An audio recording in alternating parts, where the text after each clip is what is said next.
জুলাই ঘোষণাপত্র প্রকাশে সরকারের সিদ্ধান্তকে স্বাগত শিক্ষার্থীদের। সংহতি জানিয়ে শহীদ মিনারে মার্চ ফর ইউনিটির ঘোষণা। রাষ্ট্র যখন এই দায়িত্বটি নিয়ে নেয়, অন্তর্বর্তীকালীন সরকার যখন এই দায়িত্বটি নিয়ে নেয়, আমরা আমাদের জায়গা থেকে এই বিষয়টিকে সাধুবাদ জানাই। পুলিশকে প্রাণঘাতী অস্ত্র না দেওয়ার পক্ষে সংস্কার কমিশন।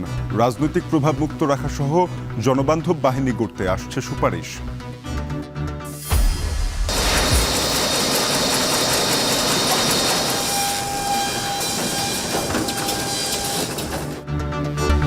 বছরের প্রথম দিনই শুরু হচ্ছে বই বিতরণ, তবে মাঠ পর্যায়ে পৌঁছেছে মাত্র 15%।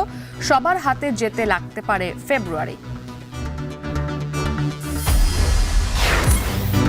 7 বছর ধরে আটকা সৈয়দপুর বিমানবন্দরকে আন্তর্জাতিক করার ঘোষণা। জমি অধিগ্রহণে জটিলতা আর ভারতের আপত্তিতে কাজে গড়িমসি।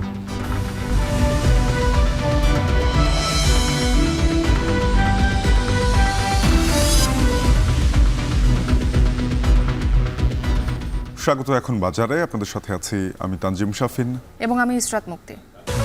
জুলাই অভ্যুত্থানের ঘোষণাপত্র 5 স্থগিত করে মার্চ ফর ইউনিটি কর্মসূচি ঘোষণা করেছে বৈষম্য বিরোধী ছাত্র আন্দোলন। সোমবার রাতে সংবাদ সম্মেলন করে রাষ্ট্রের পক্ষ থেকে জুলাই ঘোষণাপত্র প্রকাশের উদ্যোগকে স্বাগত জানান বৈষম্য বিরোধী ছাত্র আন্দোলনের সদস্যরা এবং বৈষম্য বিরোধী তারা আশা করেন জুলাই ঘোষণা জাতিকে ঐক্যবদ্ধ রাখতে ভূমিকা রাখবে। সাজিদ আরাফাত জানাচ্ছেন বিস্তারিত। ছাত্র জনতার গণ অভ্যুত্থানের মধ্য দিয়ে বিলোপ হয় ফ্যাসিবাদী ব্যবস্থার, শুরু হয় নয়া রাজনৈতিক বন্দোবস্ত কায়েমের বাস্তবতা আর জন আকাঙ্ক্ষার প্রতিফলন ঘটানোর চ্যালেঞ্জ। এমন বাস্তবতায় জন আকাঙ্ক্ষার দলিল স্বরূপ জুলাই বিপ্লবের ঘোষণাপত্র প্রণয়ন নিয়ে সরব হয় নাগরিক কমিটি, বৈষম্য বিরোধী ছাত্র আন্দোলন সহ অভ্যুত্থানে নেতৃত্বদানকারী সংগঠনগুলো। ঘোষণা ছিল কেন্দ্রীয় শহীদ মিনারে সমবেত হয়ে জুলাই বিপ্লবের ঘোষণাপত্র প্রকাশ করার। সে লক্ষ্যে শুরু হয় প্রস্তুতিও। সামাজিক যোগাযোগ মাধ্যম থেকে রাজপথ, সবার কণ্ঠে লেখনীতে 31 ডিসেম্বর। তবে সোমবার রাতে হঠাৎই দেখা দেয় সংশয়। রাষ্ট্রীয় অতিথি ভবন যমুনায় জরুরি সংবাদ সম্মেলন করে জাতীয় ঐক্যমত্যের ভিত্তিতে জুলাই গণ অভ্যুত্থানের ঘোষণাপত্র তৈরির উদ্যোগের কথা জানায় সরকার। বলা হয়, এর মধ্য দিয়ে জনগণের ঐক্য, ফ্যাসিবাদ বিরোধী চেতনা ও রাষ্ট্র সংস্কারের আকাঙ্ক্ষা সুসংহত হবে। অন্তর্বর্তীকালীন সরকারের পক্ষ থেকে জাতীয় ঐক্যমতের ভিত্তিতে জুলাই গণ অভ্যুত্থানের একটি ঘোষণাপত্র তৈরির উদ্যোগ গ্রহণ করা হয়েছে।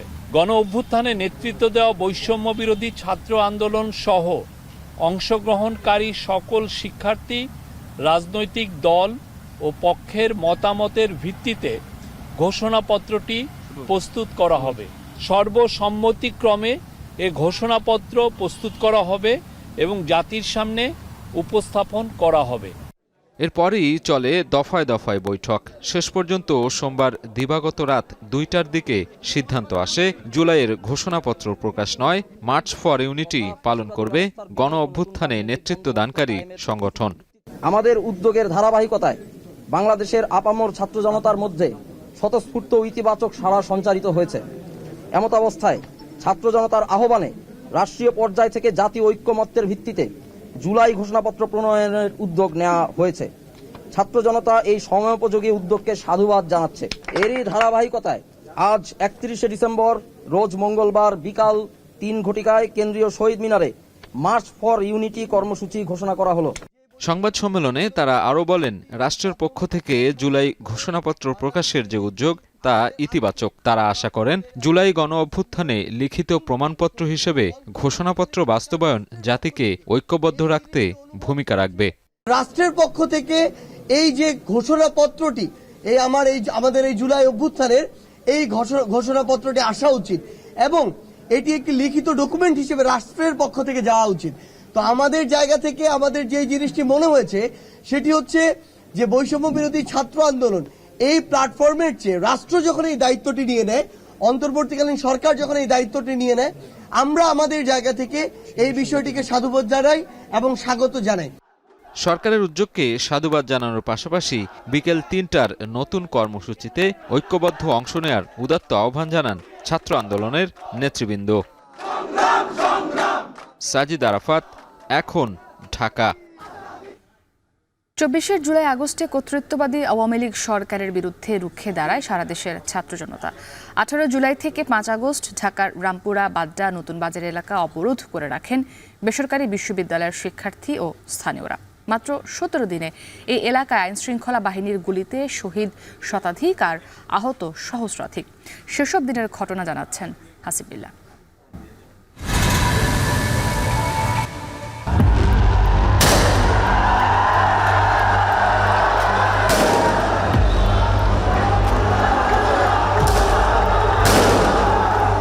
মালিবাগ রেলগেট মোড়ে আন্দোলনকারীরা বিক্ষোভ করছেন এবং একসঙ্গে পুলিশ অবস্থান নিয়েছে এবং দুই পক্ষই মারমুখী অবস্থানে।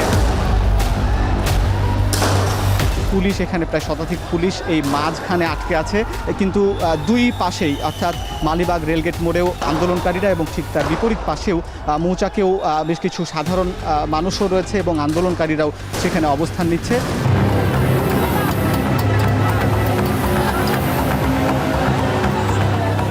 বাংলাদেশ টেলিভিশনের কার্যালয়ের ভিতরে অনেক পুলিশ সদস্য অবস্থান করছেন, কারণ গতকালই এই ভবনটিতে আগুন ধরিয়ে দেওয়া হয়েছে এবং বেশ কিছু স্থাপনা ভাঙচুর করা হয়েছে।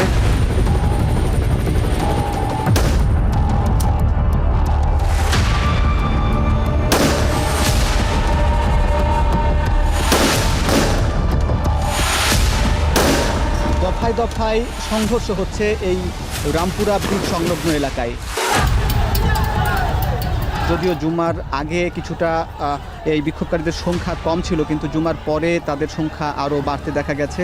প্রায় 8 থেকে 10টি প্লাটুন বিজিবির সদস্যরা এখানে অবস্থান করছেন এবং তারপরে আন্দোলনকারীদের নিবৃত্ত করার জন্য নানা পদক্ষেপ নিচ্ছেন। 19 জুলাই সকাল থেকে ওইখানে পুলিশ বিজিবি আমাদের সাথে ফাইট করতেছিল। ওরা তো রিয়েল বুলেট ছুটতেছে। পরে আমি ওকে বলছিলাম, ভাইয়া এগুলো ভয় পাইও না, সামনের দিকে যাইতে হবে। এই কথাটা যখন আমি বলছি, বলার 2 মিনিটের মধ্যে আমার পাটা নাই হয়ে গেছে। রক্ত পড়তে পড়তে আমাদের হসপিটালের সামনে এমন অবস্থা হয়েছে যে রক্তে স্লিপ খেয়ে পড়ে যাচ্ছিল অনেকে। কোনো একটু ট্রিটমেন্টে কিছু করে নাই। আমি একটু আম্মু ডাকবা কিছু শুনতে পারতাম, পারি নাই।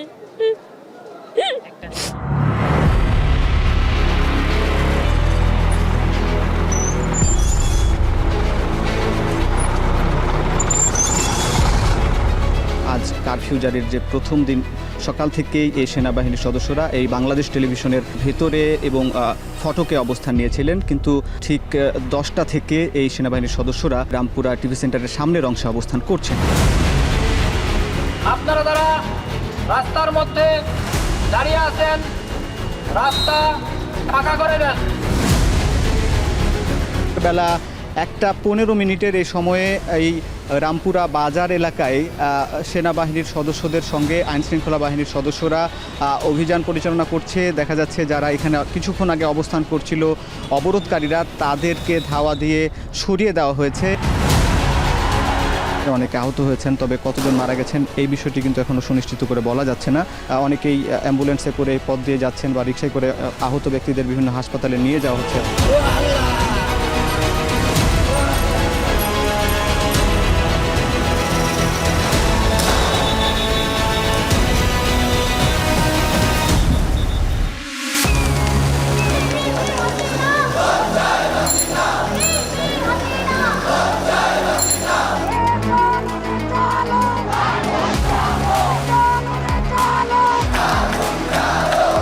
বেলা 11টা থেকে শিক্ষার্থীরা জড়ো হতে শুরু করেন এই আফতাবনগরের এই ইস্ট ওয়েস্ট ইউনিভার্সিটির সামনে।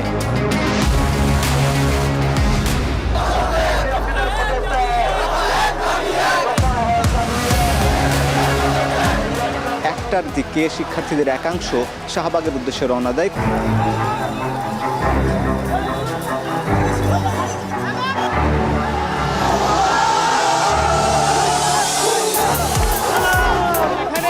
শিক্ষার্থী এবং জনতার ব্যাপক ভিড় এবং তারা সবাই স্লোগান দিচ্ছেন, প্রধানমন্ত্রী শেখ হাসিনা দেশ ছেড়ে পালিয়েছেন।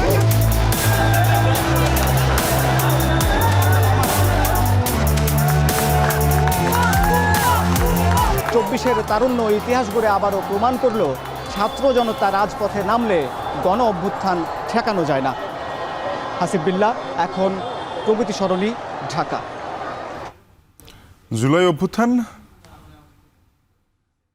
থাকবে না রাজনৈতিক বলয়, পুলিশ প্রধান ও বিভাগীয় কমিশনার পদায়ন করবে স্বতন্ত্র পুলিশ কমিশন। শুধু তাই নয়, বিভিন্ন অপরাধে অভিযুক্ত ব্যক্তিকে গ্রেফতার ও রিমান্ডে আপিল বিভাগের নির্দেশনা মেনে কাজ করবে পুলিশ। পাশাপাশি পুলিশকে প্রাণঘাতী অস্ত্র না দেওয়ার সুপারিশ করবে পুলিশ সংস্কার কমিশন। অপরাধের প্রমাণ পেলে শাস্তির ব্যবস্থা দ্রুত সময়ে কার্যকরের পরামর্শ থাকবে কমিশনের পক্ষ থেকে। আবু বকর মুনের ক্যামেরায় আরিফ হোসেনের প্রতিবেদন। ফ্যানের সাথে বা অন্য কিছুর সাথে ঝুলিয়ে পিটিয়েছে, আবার কিছুক্ষণ রেস্ট নিয়েছে, কিছুক্ষণ রেস্ট নিয়ে আবার এসে পিটিয়েছে। বিএনপির ডাকা কর্মসূচি থেকে পুলিশের হাতে গ্রেফতার হয়েছিলেন মহানগর দক্ষিণের সদ্য সাবেক সাধারণ সম্পাদক নিয়াজ। এরপর রিমান্ডের নামে নির্যাতন, হাত পা ও চোখ বেঁধে ঝুলিয়ে পুলিশ পিটিয়েছিল তাকে। আমাদের ছেলেবেলে যারাই যখন অ্যারেস্ট হয়েছে তাদের এক্সপিরিয়েন্সটা এরকমই, আমাদেরও এক্সপিরিয়েন্স এরকমই। পৈশাচিক নির্যাতন, মধ্যযুগীয় নির্যাতন আমাদের উপরে পুলিশের মাধ্যমে এই সরকার স্টিম রোলার দিয়ে চালিয়েছে। একইভাবে নির্যাতনের শিকার হন জগন্নাথ বিশ্ববিদ্যালয় ছাত্রদলের হিমেল। তার বিরুদ্ধে মামলার সংখ্যা 20টির বেশি। এবার যুবদল দক্ষিণের আহ্বায়ক খন্দকার এনামের মামলার হিসেব করা যাক। পুলিশ তাকে মামলা দিয়েছে 326টি। মামলা ছাড়া গ্রেপ্তার করতো, মামলা নাই, মামলা দিয়ে দিত, একটা পেন্ডিং মামলা না হলে পকেটে ইয়েবা ঢুকে দিত। যে মিথ্যা মামলা দিয়ে হয়রানি করা, এগুলা নিত্য নৈমিত্তিক ব্যাপার ছিল। আর রিমান্ডের নির্যাতন সেটা ছিল অসহনীয়, অমানবিক। কোনো মানুষকে এভাবে পেটাতে পারে, এভাবে নির্যাতন করতে পারে, এটা আমার জানা ছিল না। 14 সালে ভ্রাম্যমাণ আদালত কর্তৃক সাজা হওয়ার পরবর্তী সময়েও আমাকে রিমান্ডে নিয়ে এসে আমাকে টানিয়েও পিটানো হয়েছে। 5 আগস্ট গণঅভ্যুত্থানের পর এই পল্টন থানাটি পুরোটাই পুড়িয়ে দেয় ছাত্র জনতা। অপরাধ ছিল ছাত্র জনতার বুকে গুলি চালানো। এরপর দাবি ওঠে পুলিশ সংস্কারের, গঠন হয় পুলিশ সংস্কার কমিশন। তবে সাধারণ মানুষ কেমন পুলিশ প্রত্যাশা করছেন আর সংস্কারই বা কী হচ্ছে তা জানবো আমরা। সাধারণ মানুষের ভাবনায় পরিচ্ছন্ন পুলিশ। আওয়ামী লীগ সরকারের আমলে যে পুলিশের দ্বারা যেভাবে নির্যাতন চালাইছে, আমরা ওইরকম পুলিশ চাই না। আমরা পুলিশ চাই জনগণের আস্থার প্রতীক। যে পুলিশ আওয়ামী লীগ, বিএনপি, জামাত, জাতীয় পার্টি এদের কোনো সাপোর্টে না যাক, দলের কোনো যেন সাপোর্ট না যাক, জনগণ নিরপেক্ষ যেন তাদের কাছে গিয়ে আমরা বিচার পাই। বরাবরই সকল রাজনৈতিক দল পুলিশকে বিরোধী দলমত দমনের হাতিয়ার হিসেবে ব্যবহার করে এসেছে। মৃত্যুর মিছিলে টিকিয়ে রেখেছে ক্ষমতা। প্রাণহানি এড়াতে ইউরোপীয় দেশগুলোর নির্ধারিত একটি মানদণ্ড আছে। সেই অনুযায়ী প্রাণঘাতী অস্ত্র পুলিশকে না দেওয়ার সুপারিশ করবে পুলিশ সংস্কার কমিশন। এছাড়া গ্রেফতার রিমান্ডের আসামির ক্ষেত্রে নির্দেশনা মানতে হবে হাইকোর্টের। পুলিশের নিয়োগ, বদলি ও পদোন্নতির দায়িত্বে স্বতন্ত্র কমিশনকে সুপারিশ করবে তারা। 2007 সাল থেকে একটা পুলিশ কমিশন করার জন্য একটা প্রস্তাব পেন্ডিং আছে। সেটা সরকার কেন করে নাই, আমরা এটা ওনাদেরকে বারবার জিজ্ঞেস করছি। পার্লামেন্ট তো নাই, এখন কোনো একটা আইন তৈরি করতে গেলে আপনাকে আইন তো করা যাবে না, আইন করতে হবে ordinance. Police arrest without warrant 154, আর 167 আছে হলো রিমান্ড। এইসব ব্যাপার নিয়ে আপনার 1998 সাল থেকেই হাইকোর্টে এবং অ্যাপিল ডিভিশন সুপ্রিম কোর্টে অনেক মামলার নির্দেশনা আছে। পুলিশ সংস্কার এখন সময়ের দাবি বলছে অপরাধ বিশ্লেষকরা। তবে রাজনৈতিক বলয় থেকে মুক্ত করা না গেলে সংস্কার সুপারিশ কোনো কাজে আসবে না। বড় রাজনৈতিক দলগুলোর এই কমিটমেন্ট কার্যকরী এবং বাস্তবায়নযোগ্য না হবে যে তারা ক্ষমতায় গেলে বা কোনো রাজনৈতিক দল ক্ষমতা আসলে তারা কোনো রাজনৈতিক উদ্দেশ্যে পুলিশকে ব্যবহার করবে না, ততদিন পর্যন্ত আমরা সংস্কার কমিশন কিংবা সাধারণ মানুষ থেকে শুরু করে যে যত আমরা প্রত্যাশা করি না কেন, আসলে আদতে খুব একটা বেশি যে পরিবর্তন আমরা দেখতে পাবো দিন শেষে, সেটি প্রত্যাশা করাটাও কোনো ক্ষেত্রে আমাদের জন্য অতি প্রত্যাশা হয়ে দাঁড়াবে। আইন প্রয়োগকারীরা অন্যায় কাজের জন্য দৃষ্টান্তমূলক শাস্তি পেলে অন্যরাও অসৎ আচরণে জড়িত হওয়া থেকে বিরত থাকবে বলে মনে করে পুলিশ সংস্কার কমিশন। তাকে যদি দৃষ্টান্তমূলক শাস্তি দেওয়া সম্ভব হয় তাহলে দেখা যাবে যে একজনের শাস্তি হলে 10 জন আর করবে না। আরিফ হোসেন, এখন, ঢাকা। নানা চ্যালেঞ্জ আর অনিশ্চয়তার মধ্যে আসছে বছরের শুরুর দিন বিতরণ শুরু হলেও সবার হাতে পৌঁছাবে না সব বই। প্রথম দিন সব বই পাবেন প্রথম, দ্বিতীয় ও তৃতীয় শ্রেণীর শিক্ষার্থীরা। অন্য শ্রেণীর শিক্ষার্থীরা পাবেন বাংলা, ইংরেজি ও গণিত। তবে এখন পর্যন্ত 2025 শিক্ষাবর্ষের 15% বিনামূল্যের পাঠ্য বই মাঠ পর্যায়ে পৌঁছেছে। সব বই 20 জানুয়ারির মধ্যে সকল শিক্ষার্থীর হাতে যাবে বলে প্রত্যাশা এনসিটিভির। তবে প্রিন্টিং প্রেস মালিকরা বলছেন সব বই মাঠ পর্যায়ে পৌঁছাবে ফেব্রুয়ারির মধ্যে। ফরহাদ বিন নূরের প্রতিবেদন।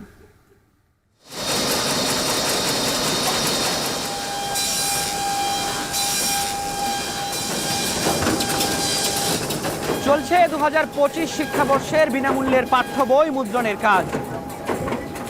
নতুন বছরে নতুন শ্রেণীতে নতুন এই বই শিক্ষার্থীদের পড়াশোনায় যোগ করবে বাড়তি আনন্দ এবং উৎসাহ। তবে শিক্ষার্থীদের হাতে শতভাগ বই কবে নাগাদ পৌঁছাবে আজকে সেটি জানার চেষ্টা করব। ছাত্র জনতার গণ অভ্যুত্থানে স্বৈরাচার আওয়ামী লীগ সরকারের পতনের পর তাদের তৈরি 2021-এর বিতর্কিত শিক্ষাক্রম বাতিল করে অন্তর্বর্তী সরকার। সিদ্ধান্ত হয় 2012 সালের কারিকুলামে ফেরার। এরপর সে কারিকুলামের বিভিন্ন শ্রেণীর 441টি বই পরিমার্জন এবং টেন্ডার প্রক্রিয়া করতে ঘনিয়ে আসে ডিসেম্বর। এছাড়া নানান চ্যালেঞ্জের মধ্যেও 30 ডিসেম্বর পর্যন্ত উপজেলা পর্যায়ে 15% বই পাঠানোর ছাড়পত্র হয়েছে। বিগত সময় নিম্নমানের পাঠ্য বইয়ে সারা দেশ 6 লাভ থাকলেও এবার বইয়ের কাগজ এবং ছাপার মান নিশ্চিতে প্রেসে মন্ত্রণালয়ের প্রতিনিধিদের তদারকি চোখে পড়ে এখন টিভির। নিম্নমানের বই ছাপানো ইতোমধ্যে শুধু প্রাথমিকেরই লক্ষাধিক বই বাতিল করেছে এনসিটিবি। 2025 শিক্ষাবর্ষে প্রাক প্রাথমিক থেকে দশম শ্রেণী পর্যন্ত প্রায় 4.5 কোটি শিক্ষার্থীর জন্য 40 কোটির বেশি বই বিতরণের লক্ষ্য সরকারের, যেখানে সরকারের ব্যয় 2350 কোটি টাকা। এনসিটিবি বলছে বছরের প্রথম দিনই প্রথম, দ্বিতীয় ও তৃতীয় শ্রেণীর শিক্ষার্থীরা সব বই হাতে পাবে। অন্য শ্রেণীর শিক্ষার্থীরা পাবে বাংলা, ইংরেজি ও গণিত বই। এসব শ্রেণীর আরও 3টি করে বই 10 জানুয়ারির মধ্যে, বাকি বই 20 জানুয়ারির মধ্যে সব শিক্ষার্থীর হাতে যাবে। দশম শ্রেণী যেহেতু সবচেয়ে গুরুত্বপূর্ণ, এক্ষেত্রে আমরা 5 তারিখের মধ্যে, জানুয়ারির 5 তারিখের মধ্যে দশম শ্রেণীর সকল বই আমরা দেওয়ার পরিকল্পনা আমরা নিয়েছি। বইয়ের মান খারাপ করলে তার কোনো ক্ষমা হবে না, সে শাস্তি পাবেই। এবং পূর্বে যাই কিছু হয়ে থাকুক, এবার শাস্তি তাকে ভোগ করতে হবে। আপনি জানেন ইতিমধ্যে আমাদের প্রায় লক্ষাধিক বই আমরা খারাপ বই বাতিল করে দিয়েছি। তবে প্রেস মালিকরা বলছে জানুয়ারি নয়, সব বই মাঠে পৌঁছাবে ফেব্রুয়ারির মধ্যে। আমাদের আন্তরিকতা, চেষ্টা সব থাকার কারণেও র মেটেরিয়ালসের সংকটের কারণে আসলে কিছুটা ডিলে হয়ে যাবে। এনসিটিবি যে আশাবাদ ব্যক্ত করতেছে সেটা আসলে জানুয়ারি 20 তারিখের মধ্যে সব বই যাওয়ার হয়তো সম্ভব হবে না, তবে এটা ফেব্রুয়ারির 20 তারিখ পর্যন্ত আমরা ধরে নিতে পারি যে এর মধ্যে হয়তো সব বই যাওয়ার সম্ভাবনা আছে। এজন্য যেন শিখন ঘাটতি তৈরি না হয় সে ব্যাপারে সংশ্লিষ্ট সবাইকে সজাগ থাকার আহ্বান এই শিক্ষাবিদের। জানুয়ারির ভিতরে প্রত্যেকটা বিদ্যালয় কেন্দ্রিক বিদ্যালয় কার্যক্রম চলবে, বিদ্যালয় চালাতে হবে এবং বিদ্যালয়ের শিক্ষার্থীদেরকে নানা রকমের অ্যাক্টিভিটিস কিন্তু আমাদের শিক্ষাক্রমে করবার সুযোগ আছে, সহশিক্ষাক্রমে কার্যক্রম করবার সুযোগ আছে। সেই অনুযায়ী একটা নির্দেশনা দিলে যাতে করে 1 জানুয়ারি থেকে আমাদের শিক্ষার্থীরা স্কুল কেন্দ্রিক কার্যক্রমের সাথে সংযুক্ত থাকতে পারে। কোনো প্রিন্টিং প্রেস নিম্নমানের বই ছাপালে এবং নির্ধারিত সময়ে বই দিতে ব্যর্থ হলে কঠোর ব্যবস্থা নেওয়ার হুঁশিয়ারি জাতীয় শিক্ষাক্রম ও পাঠ্যপুস্তক বোর্ডের। ফরহাদ বিন নূর, এখন, ঢাকা। 2017 সালে সৈয়দপুর বিমানবন্দর আন্তর্জাতিক করার ঘোষণা দেবার পর কেটেছে 7 বছর, কিন্তু কাজ আটকে আছে কেবল প্রতিশ্রুতির গালগপ্পে। প্রকল্পের জমি অধিগ্রহণেও আছে নানা জটিলতা। স্থানীয় ব্যবসায়ীদের দাবি, প্রতিবেশী দেশের আপত্তির কারণেই সৈয়দপুর বিমানবন্দর আন্তর্জাতিক করার কাজে গড়িমসি করেছে বিগত আওয়ামী সরকার। তাই আর প্রতিশ্রুতি নয়, এই প্রকল্পের দ্রুত বাস্তবায়ন চান তারা। মোকাররম হোসাইনের প্রতিবেদন, ছবি তুলেছেন আশিকুর রহমান ও মুহসিন আলী।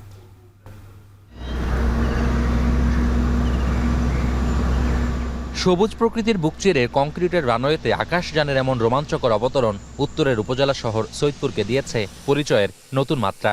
রেল থেকে বিমান যোগাযোগের অবারিত সুযোগে সৈয়দপুর হয়ে উঠেছে নির্ঘুম রাতের এক বৈচিত্র্যময় শহর। 150 বছরের পুরনো শহর সৈয়দপুরের একদিকে যেমন রয়েছে ঐতিহাসিক গুরুত্ব, অন্যদিকে এখানে রয়েছে সাংস্কৃতিক সংমিশ্রণ, ভাষার বৈচিত্র্য আর বহুমাত্রিক বাণিজ্যের অবারিত সুযোগ। 4 দশক ধরে সৈয়দপুর বিমানবন্দর দারুণভাবে প্রাসঙ্গিক হয়ে উঠেছে উত্তর জনপদের নানা শ্রেণী পেশার মানুষের কাছে। আর ঠিক এ কারণেই 2017 সালে একাদশ জাতীয় সংসদ নির্বাচনের আগে উন্নয়নের জন্য সৈয়দপুর বিমানবন্দরকে বেছে নেওয়া হয় এই অঞ্চলের মানুষের দৃষ্টি আকর্ষণের হাতিয়ার হিসেবে। এরপর 2019 সালের মার্চে শুরু হয় 4.5 কোটি টাকা ব্যয়ে 912 একর জমি অধিগ্রহণের কার্যক্রম। কয়েকবার মহান জাতীয় সংসদে একবার, সাংবাদিক সম্মেলনে বিদেশ ভ্রমণের পরে, ভারত থেকে ভ্রমণের পরে একবার, এবং সর্বশেষ রংপুর বিভাগের একটি জনসভায় তিনি এই সৈয়দপুর বিমানবন্দরকে আন্তর্জাতিক বিমানবন্দর করার কথা বলেছেন। কথা ছিল সৈয়দপুর বিমানবন্দরের সীমানা প্রাচীর লাগোয়া এই 912 একর জমি অধিগ্রহণের 4 বছরের মধ্যে শেষ হবে সৈয়দপুর বিমানবন্দরের রানওয়ে সম্প্রসারণ করে আন্তর্জাতিক করার কাজ। কিন্তু 5 বছরেও শেষ হয়নি জমি অধিগ্রহণ প্রক্রিয়া। এই জমির মধ্যে সরকারি 3টি সংস্থার 60 একর জমি বাদে নীলফামারীর সৈয়দপুরের ব্যক্তি মালিকানার 595 একর এবং দিনাজপুরের পার্বতীপুরের 317 একর জমি ভূমি মালিকদের কাছে হয়ে আছে গলার কাটা। এই সময়ে উন্নয়নের অনেক বাগড়ম্বর এবং প্রতিশ্রুতির অনেক ফুলঝুরি থাকলেও কাজের কাজ কিছুই হয়নি। প্রথম যে নোটিশটি দেওয়া হয় এটা বলা হয় যে এই জমি এখন থেকে আর এখানে কোনো ঘরদুয়ার করা বা কোনো বৃক্ষরোপণ কিংবা কোনো ধরনের স্ট্রাকচার অবকাঠামো তৈরি করা যাবে না। নীলফামারীতে 214 একর এলাকা জুড়ে উত্তর ইপিজেড বদলে দিয়েছে উত্তরের কয়েক জেলার মানুষের ভাগ্য। 24টি বিদেশি কোম্পানিতে উৎপাদিত হচ্ছে রপ্তানিমুখী পণ্য।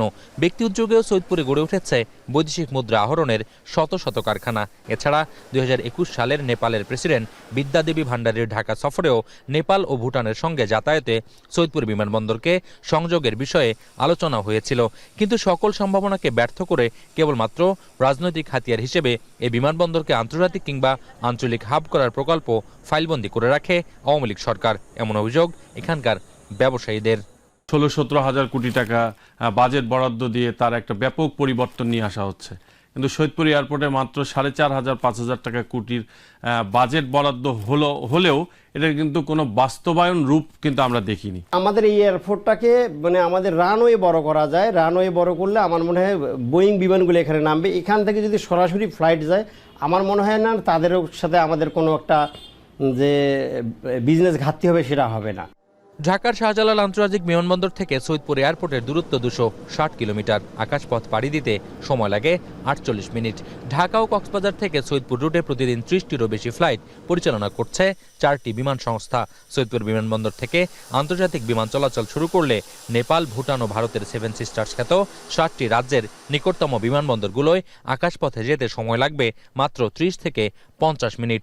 বাড়বে নেপাল ও ভুটানের সঙ্গে পর্যটন ও বাণিজ্য। অলরেডি আমাদের অফিসে যারা আছে তাদেরকে নির্দেশনা দিয়েছি যে এই প্রজেক্টের ব্যাপারে যাতে দ্রুত এগোতে পারি আমরা, সে ব্যাপারে যেন আমরা পত্র লিখি এবং শুধু পত্র না, আমরা যেন সরাসরি সংযোগ স্থাপন করি নিজেরা চেয়ে। বিগত সরকারের আমলে বাজেট বরাদ্দে বৈষম্যের শিকার হয়েছে উত্তরাঞ্চলের মানুষ। স্থানীয়দের অভিযোগ কেবল সৈয়দপুর বিমানবন্দর আন্তর্জাতিকীকরণে গাফিলতি নয়, আওয়ামী লীগের আমলে ভারতের আপত্তিতে আটকে দেওয়া হয়েছে ঠাকুরগাঁও বিমানবন্দর আর লালমনিরহাটে বিমান ঘাঁটির উন্নয়ন কাজও। তবে নতুন রাজনৈতিক প্রেক্ষাপটে সব ধরনের বৈষম্য ও ভোগান্তি থেকে পরিত্রাণ চান উত্তরের কোটি মানুষ। মোকাররম হোসাইন, এখন সৈয়দপুর। বিশুদ্ধ পানির সংকট কাটাতে রাজশাহী ওয়াসার ভূপরিস্থ পানি শোধনাগার নির্মাণ কাজে গতি বেড়েছে। 53 একর এলাকা জুড়ে প্লান্ট স্থাপন সম্পন্ন হলে নগরের পানির চাহিদা মেটার পাশাপাশি সরবরাহ করা যাবে আরও 3টি পৌরসভায়। আগের পানি শোধনাগার প্ল্যান্টের তুলনায় এবারে নির্মাণ কাজে অধিক সতর্কতার দাবি ওয়াসার। রাহানুল ইসলামের ছবিতে আরও জানাবেন রাকিবুল হাসান। জীবন ধারণের এক অপরিহার্য উপাদান পানি। গেল 1.5 দশকে রাজশাহী নগরীতে যার উৎস কমেছে আশঙ্কাজনক হারে। গৃহস্থালী কাজসহ খাবার পানির জন্য ওয়াসার ওপর নির্ভরতা বেড়েছে নগরবাসীর। নগরীতে প্রতিদিন 13.5 কোটি লিটার পানির চাহিদা। প্রতিষ্ঠার 14 বছরেও যা পূরণ করতে পারেনি ওয়াসা। উপরন্তু প্রতিষ্ঠানটির সরবরাহ করা পানি নিয়ে আছে নগরবাসীর বিস্তর অভিযোগ। থালা বাসন মাজার সময় দেখা যাচ্ছে যে আপনার ওই যে লাল লাল আয়রনের মতো ছোবরা ছোবরা হয়ে পড়তেছে। আবার কাপড় চোপড়ও যখন আমরা কাচতেছি সেটা থেকে লেগে যাচ্ছে শ্যাওলার মতো। পানির সঙ্গে বিভিন্ন ধরনের ময়লা যুক্ত পয়নিক পানির সঙ্গে লিঙ্ক হয়ে যে পানিটা আসছে সেই পানিতে আর্সেনিক দেখা দিচ্ছে। ঘাটতি মেটাতে 2021 সালে 4,062 কোটি টাকা ব্যয়ে মেগা প্রকল্প হাতে নেয় রাজশাহী ওয়াসা। চীনা অর্থায়ন ও কারিগরি সহযোগিতায় শহর থেকে পদ্মা নদীর 25 কিলোমিটার উজানে গোদাগাড়ির সারেংপুর গ্রামে চলছে প্রকল্পের কাজ। 2.5 বছরে প্রকল্পের মাত্র 16% কাজ শেষ করেছে ঠিকাদার হুনান কনস্ট্রাকশন।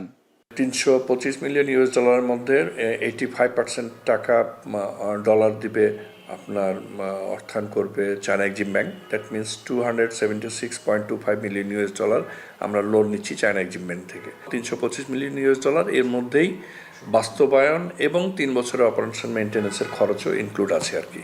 দীর্ঘদিনের দাপ্তরিক জটিলতা কাটিয়ে অবশেষে প্রকল্পটির কাজে গতি বেড়েছে। পদ্মাপাড়ে প্রকল্পের ইনটেক পয়েন্ট ও এর অল্প দূরত্বে 53 একর জায়গায় চলছে মূল ট্রিটমেন্ট প্ল্যান্টের পাইলিং কাজ। প্ল্যান্ট থেকে শহরের পানি সরবরাহে চলছে 26 কিলোমিটার দীর্ঘ ট্রান্সমিশন পাইপের বেড নির্মাণ। ইনটেকে আমাদের বালি ভরাটের কাজ কমপ্লিট হয়ে গেছে, আর মূল প্ল্যান্টে এখানে পাইলিং ওয়ার্ক চলছে, আর পাইপলাইন ওয়ার্কের জন্য রাস্তার বেডিংয়ের কাজ শুরু হয়েছে। বিপিএস সাইডে টেস্ট ফাইলের কাজ কমপ্লিট হয়ে গেছে, ওখানে খুব দ্রুতই পাইলিং ওয়ার্ক কাজ শুরু হয়ে যাবে। গোদাগাড়ী উপজেলার সারিংপুর হাটগ্রাম নদীর পাড় থেকে নতুন প্রকল্পের জন্য পানি সংগ্রহ করা হবে। যদিও এখান থেকে 25 কিলোমিটার ভাটিতে নগরীর শ্যামপুরে 2011 সালে 103 কোটি টাকা ব্যয়ে পানি শোধনাগার করেছিল রাজশাহী ওয়াসা। আশানুরূপ ফল না পাওয়ায় এবারের প্রকল্পে বাড়তি সতর্কতা নেওয়ার কথা জানিয়েছে কর্তৃপক্ষ। 3টা পয়েন্টে স্টাডি করে দেখা গেছে যে আমাদের পদ্মা আর আপনার মহানন্দা যে মিলনস্থল, সেই মিলনস্থল ওই পয়েন্টটাতে আমরা সবসময় বিগত 50 থেকে 60 বছরে যে স্যাটেলাইট ইমেজ এবং পানি উন্নয়ন বোর্ডের যে ডাটা, সেইটা অবজার্ভ করে দেখা গেছে এই পয়েন্টটি 60 বছরে কখনো চ্যানেল শিফট হয়নি। এইটা আমাদের কনসালটেন্ট, তখন ফিজিবিলিটি স্টাডি করা যে consultant institute water modelling IWM, সেই স্টাডি করেই নিশ্চিত হয়েছে যে এটাই হলো একমাত্র সেফ পয়েন্ট, সেফ জোন, যার জন্যই না আমাদেরকে রাজশাহী মহানগরী থেকে 26 কিলোমিটার দূরে যেতে হয়েছে। রাজশাহী সিটি কর্পোরেশনে ওয়াসার যে পানির চাহিদা রয়েছে সেখানে ঘাটতি পূরণ হয় না 2,30,00,000 লিটার পানির। তবে এই নির্মাণাধীন এই প্রকল্পটি বাস্তবায়ন হলে সেই সংকট যেমন কাটবে, একই সাথে আরও 2টি পৌরসভার পানির চাহিদা পূরণ করতে পারবে রাজশাহী ওয়াসা। গোদাগাড়ী পৌরসভায় পানি সরবরাহের সুযোগ আছে, তারপরে আপনার কাটাখালী, নহাটা পৌরসভায় পানি সরবরাহ করার সুযোগ রাখা হয়েছে। আমরা যোগাযোগ করছি তাদের সাথে যে তারাও যেন এই পানিটা নিয়ে তারা বাল্ক মিটারের মাধ্যমে আমরা তাদেরকে পানি সরবরাহ করব এবং তারা তাদের নিজস্ব নেটওয়ার্কের মাধ্যমে এবং নিজস্ব ব্যবস্থাপনায় পানিটা তারা তাদের নিজস্ব এরিয়ার মধ্যে সরবরাহ করতে সক্ষম হবে। 2027 সালে এই প্রকল্পের কাজ শেষ হলে নগরীর অভ্যন্তরে নতুন করে বসানো হবে 48 কিলোমিটারের টারশিয়ারি লাইন, যা পানি নিয়ে নগরবাসীর দীর্ঘদিনের ভোগান্তি দূর করবে। রাকিবুল হাসান, এখন রাজশাহী। টাঙ্গাইলে বাড়ছে শীতের তীব্রতা, তবে সেই তুলনায় বিক্রি বাড়েনি ঐতিহ্যবাহী করটিয়ার হাটের শীতের পোশাকের। বিস্তারিত জানাতে টাঙ্গাইলের করটিয়ার হাট থেকে যুক্ত হয়েছেন সহকর্মী কাউসার আহমেদ। কাউসার, জানাবেন যে কত টাকার পোশাক বিক্রি হয় এই হাটে? আশানুরূপ বিক্রি না হবার কারণ কি বলছেন ব্যবসায়ীরা? সাফিন, আমার সাথে এই হাট কমিটির কয়েকজন ব্যবসায়ী নেতার কথা হয়েছে। তারা জানিয়েছেন এই হাটটি প্রতি সোমবার রাত হতে মঙ্গলবার রাত পর্যন্ত চলে। এখানে শীতের পোশাক বিক্রি হয়ে থাকে। তারা জানিয়েছেন যে এই হাটে গত হাটও প্রায় 12 থেকে 15 কোটি টাকার শীতের পোশাক বিক্রি হয়েছে। আর আজকের যে হাট, আমি ভোর থেকে এই হাটে এসেছি, আমি লক্ষ্য করেছি যে আমার পেছনে দেখাও যাচ্ছে যে অন্যান্য হাটের তুলনায় এই হাটে ক্রেতা ও বিক্রেতার সংখ্যা খুবই কম। অন্যান্য সময় এই লেনে পা ফেলানোর মতো জায়গা থাকে না, ক্রেতাদের উপচে পড়া ভিড় থাকে। আর ব্যবসায়ী নেতারা বলছেন যে গত কয়েকদিন রোদের প্রখরতা বেশি ছিল, যে কারণে শীত কম ছিল, আর শীত কমার কারণেই এই হাটের বিক্রি অনেকটাই কমে গিয়েছে। আর এছাড়াও এই হাটের কয়েকজন ব্যবসায়ী বলেছেন, তারা বলছেন যে শীতের তুলনায় রাতের তুলনায় দিনের শীতই খুব কম থাকে, আর যখনই দিন ও রাতে সমভাবে শীত পড়বে তখন এই হাটের বিক্রি অনেকটাই বাড়বে। আর এই হাটে টাঙ্গাইল ছাড়াও রাজধানী ঢাকা, উত্তরাঞ্চলের সিরাজগঞ্জ, বগুড়া, পাবনা সহ পার্শ্ববর্তী ময়মনসিংহ, মানিকগঞ্জ সহ দেশের বিভিন্ন জেলার পাইকাররা এখানে যেমন শীতের পোশাক বিক্রি করতে নিয়ে আসেন, আবার অন্যদিকে যারা হাট বাজার বা ছোট দোকানের ব্যবসায়ী রয়েছেন তারাও কিন্তু দেশের বিভিন্ন জেলার যারা ব্যবসায়ী রয়েছেন তারা এখান থেকে কিনে নিয়ে তারা স্থানীয় বাজারে বিক্রি করে থাকেন। তারা বলেছেন যে এখানে 300 টাকা থেকে শুরু করে 30,000 টাকা ডজনের শীতের পোশাক বিক্রি হয়ে থাকে। বিশেষ করে এখানে আজকের যে মাফলার বিক্রি হচ্ছে প্রতি পিস 80 থেকে 200 টাকা দরে। এছাড়াও জ্যাকেট বিক্রি হচ্ছে 300 থেকে শুরু করে 1,500 টাকা দরে প্রতি পিস। মোজা বিক্রি হচ্ছে প্রতি জোড়া কিন্তু 30 টাকা থেকে শুরু করে 70 টাকা পর্যন্ত জোড়া, আকার ও মান ভেদে। আর এছাড়াও ব্লেজার বিক্রি হচ্ছে 400 টাকা থেকে শুরু করে 2,000 টাকা পর্যন্ত আকার ও মান ভেদে। এছাড়াও শীতের কম্বল বিক্রি হচ্ছে 200 টাকা থেকে শুরু করে 500 টাকা পর্যন্ত। এছাড়াও শীতের যে টুপিগুলো রয়েছে সেগুলো 40 টাকা থেকে শুরু করে 250 টাকা দরে বিক্রি হচ্ছে। আর এই ব্যবসায়ী নেতারা বলছেন যে গত হাটে একজন 1 লাখ টাকা থেকে শুরু করে 1.5 লাখ টাকা বিক্রি করলেও এই হাটে আজকে সকাল পর্যন্ত কিন্তু কেউ 15,000 টাকার বেশি বিক্রি করতে পারেনি বলে জানিয়েছেন ব্যবসায়ীরা। তো এই ছিল টাঙ্গাইলের করুটি হাট থেকে শীতের পোশাক বিক্রির সবশেষ তথ্য। শাফির। সহকর্মী কাউসার আহমেদ যুক্ত হয়েছিলেন, জানাচ্ছিলেন টাঙ্গাইলের করটিয়ার হাটে পোশাক বিক্রির খবর। আসন্ন ইংরেজি নববর্ষকে ঘিরে যশোরের গদখালিতে বেড়েছে ফুলের চাহিদা। এই উৎসবকে ঘিরে এরই মধ্যে লেনদেন হয়েছে 3 কোটি টাকার। দাম ভালো থাকায় পুরো মৌসুমে প্রায় 500 কোটি টাকার ফুল বিক্রির আশা করছেন ব্যবসায়ীরা। ফুল চাষের আগ্রহ ধরে রাখতে প্লাস্টিক ও বিদেশি ফুল আমদানি বন্ধের দাবি তাদের। রিপন হোসেনের প্রতিবেদন। গদখালির ফুল চাষি সাজেদা খাতুন 2 বিঘা জমিতে 32 লাখ টাকা খরচ করে চাষ করেছেন জারবেরা ফুল। আবহাওয়া ও বাজার ভালো থাকলে এবারই বিক্রি করতে পারবেন অন্তত 15 লাখ টাকার ফুল। এভাবেই ক্ষেত থেকে 4 বছর ফুল ও চারা বিক্রি করতে পারবেন তিনি। সেক্ষেত্রে খরচ বাদে 20 থেকে 30 লাখ টাকা লাভের আশা তার। একই অবস্থায় এই অঞ্চলের অন্য চাষিদেরও। প্রতি বছরে যদি আমি 15 লাখ টাকা করেও ইনকাম করতে পারি তাহলে আমার 4 বছর আমি তো একটা নাই ফুল নিতে পারবো যদি প্রাকৃতিক কোনো দুর্যোগ না আসে। 1 জানুয়ারি কে উপলক্ষ করে আমাদের ফুলের বাজারটা খুব ভালো, আমরা ফুলটাও ভালো দামে বিক্রি করতে পেরেছি। বর্তমান ফুলের যে বাজার আছে সেটা মোটামুটি খুবই ভালো এবং বাজার পরিবেশটাও ভালো। স্বাভাবিক বিক্রির পাশাপাশি ইংরেজি নববর্ষ উপলক্ষে গদখালির পাইকারি বাজারে বেড়েছে সব ধরনের ফুল বিক্রি। গোলাপ, জারবেরা, গ্লাডিওলাস, রজনীগন্ধা, চন্দ্রমল্লিকা সহ বিক্রি হচ্ছে নানা জাতের ফুল। ফুল সংগ্রহ করতে দেশের নানা প্রান্ত থেকে এসেছেন ব্যবসায়ীরা যশোরে। খরচ গোলাপে 10 কাঠা মতো আমার আছে, 50-60 হাজার টাকা খরচ হয়। তো এবছর মোটামুটি ভালোই বিক্রি হয়েছে, 40-50 হাজার টাকা বিক্রি হয়েছে। গাঁদা ফুল আজকে বেচলাম 300 টাকা হাজার, গোলাপ বেচলাম 500 টাকা শ। তো এইরকম বাজার গেলে আমাদের মোটামুটি দেখা আছে আমাদের চালান ভালো পয়সা পাওয়া যাবে। বাংলাদেশের প্রত্যেকটা জেলায় আমাদের মাল যায় এবং আমরা যশোর থেকে শুরু করি খুলনা, বরিশাল, বগুড়া, রংপুর, দিনাজপুর, গাইবান্ধা সব জায়গায় মাল যায়। সোমবার স্থানীয় বাজারে প্রতি 1000 গাঁদা ফুল 200 থেকে 400 টাকা, প্রতিটি গোলাপ 5 থেকে 10 টাকা, জারবেরা 10 থেকে 18 টাকা, রজনীগন্ধা 6 থেকে 8 টাকা, চন্দ্রমল্লিকা 1 থেকে 3 টাকা ও গ্লাডিওলাস বিক্রি হচ্ছে 8 থেকে 15 টাকায়। ব্যবসায়ী সমিতির দাবি, ইংরেজি নববর্ষকে ঘিরে 3 কোটি টাকার ফুল বিক্রি হয়েছে, আর পুরো মৌসুমে 500 কোটি টাকার ফুল বিক্রির আশা তাদের। ইংরেজি নববর্ষ, সেই নববর্ষ উপলক্ষে গত 2-3 দিনে আমাদের এই অঞ্চল থেকে প্রায় 3 কোটি টাকার ফুল বিক্রি হয়েছে। আমাদের অনুষ্ঠানকে ঘিরে এবং সারা বছরে এই ফুলের রাজ্য থেকে 4 থেকে 500 কোটি টাকার ফুল বিক্রির টার্গেট থাকে। দেশের মোট চাহিদার 70% ফুলই সরবরাহ হয় গদখালি থেকে। কৃষি বিভাগের তথ্য মতে জেলার বাণিজ্যিকভাবে 11 ধরনের ফুলের চাষ হয়, যেখান থেকে প্রতি বছর প্রায় 500 কোটি টাকার বাণিজ্য হয়। এখন যশোর। এবারে দেশের বাইরের খবর। পাখির আঘাত বা প্রতিকূল আবহাওয়া কিংবা দুটি ঘটনার সমন্বিত কারণে বিধ্বস্ত হয়েছে জেজু এয়ারের ফ্লাইট 2216। তদন্তকারী দলের প্রাথমিক তদন্তে উঠে এসেছে এই তথ্য। জানা গেছে বিধ্বস্ত হবার আগের 48 ঘন্টায় 13 বার ফ্লাইট পরিচালনা করেছিল দুর্ঘটনা কবলিত এই বিমানটি।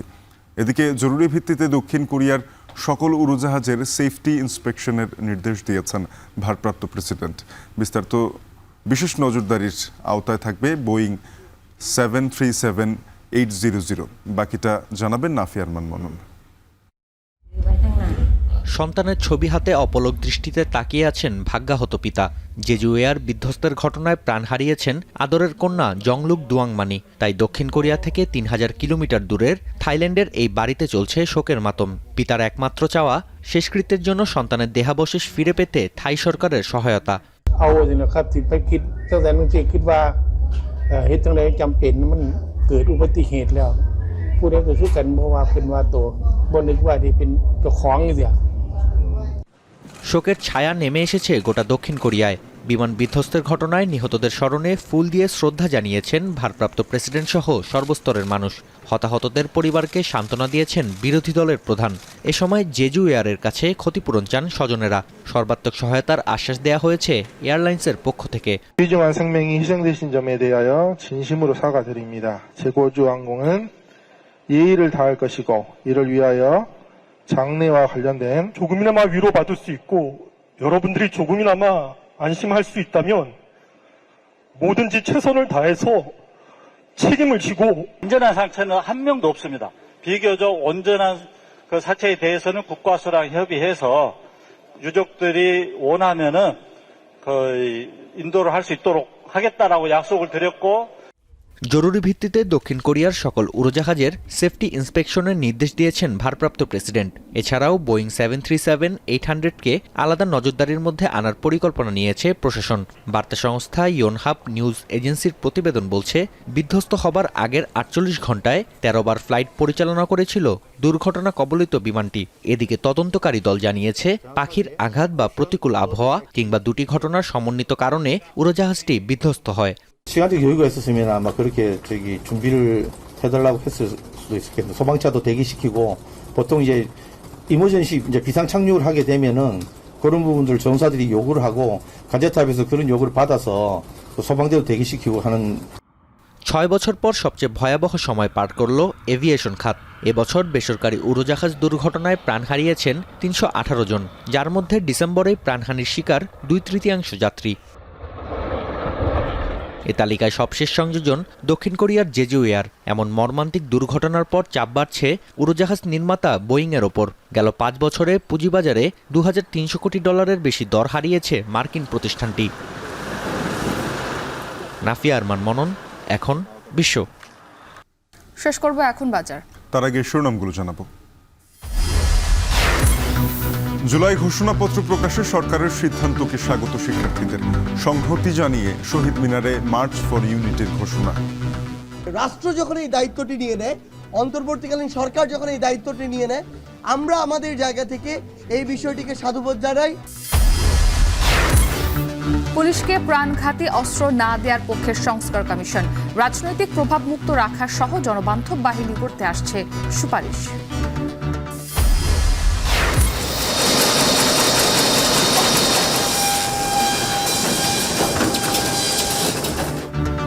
বছরের প্রথম দিনই শুরু হচ্ছে বই বিতরণ, তবে মাঠ পর্যায়ে পৌঁছেছে মাত্র 15%। সবার হাতে যেতে লাগতে পারে ফেব্রুয়ারি। এবং 7 বছর ধরে আটকা সৈয়দপুর বিমানবন্দরকে আন্তর্জাতিক করার ঘোষণা। জমি অধিগ্রহণে জটিলতা আর ভারতের আপত্তিতে কাজে গড়িমসি। এ ছিল এখন বাজারে। এখন টেলিভিশন ওয়েবসাইটে দেখতে ভিজিট করুন এখন.tv। এছাড়া যুক্ত থাকুন আমাদের ফেসবুকে facebook.com/tv.এখন এবং ইউটিউবে দেখতে ভিজিট করুন youtube.com/c/echontv।